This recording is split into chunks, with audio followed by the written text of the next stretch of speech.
जगति जगति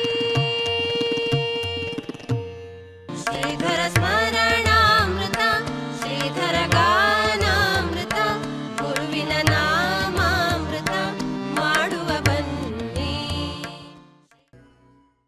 ಭಾಗ್ಯನಗರಕ್ಕೆ ಬಂದ ಮೇಲೆ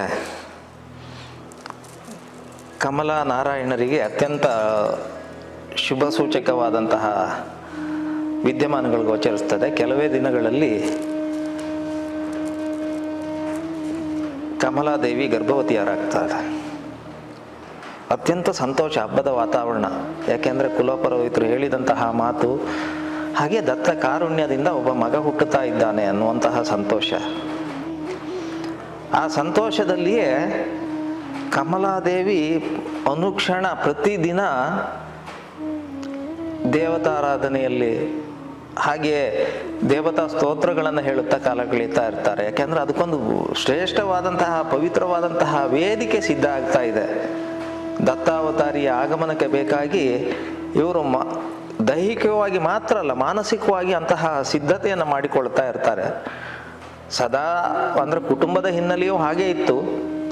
ದೇವತಾರಾಧನೆಯಲ್ಲಿ ತೊಡಗಿಕೊಂಡವರು ಸದಾ ಅಂತಹ ಒಂದು ಸನಾತನ ಸಂಸ್ಕೃತಿಯನ್ನೇ ಹಿನ್ನೆಲೆಯಲ್ಲಿ ಹೊಂದಿದವರಾದ ಕಾರಣಕ್ಕಾಗಿ ಇನ್ನೂ ಆ ಎಲ್ಲ ಆರಾಧನೆಗಳು ಹೆಚ್ಚಾಗ್ತದೆ.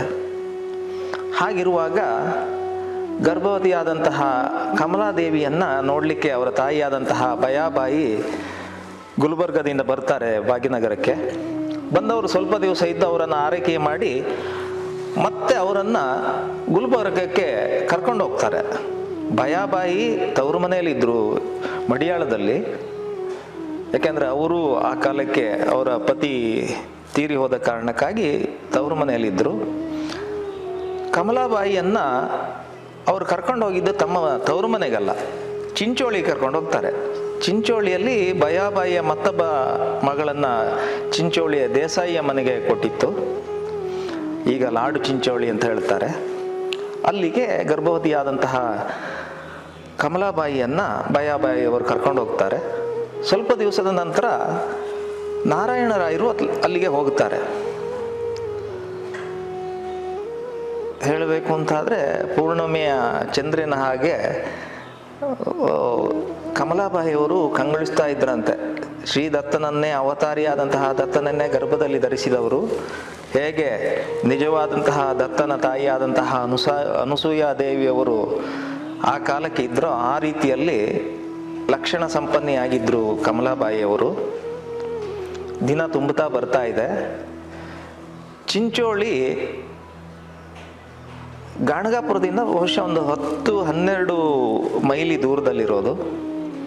ಹಾಗಾಗಿ ಸದಾ ಶ್ರೀ ದತ್ತನ ಆರಾಧನೆ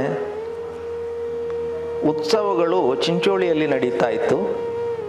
ದೇಸಾಯಿಯ ಮನೆಯಲ್ಲಿಯೂ ಮಾಧ್ವ ಸಂಪ್ರದಾಯವನ್ನು ಹೊಂದಿದಂತಹ ದೇಸಾಯಿಯವರ ಮನೆಯಲ್ಲಿಯೂ ಅದೆಲ್ಲ ನಡೀತಾ ಇತ್ತು.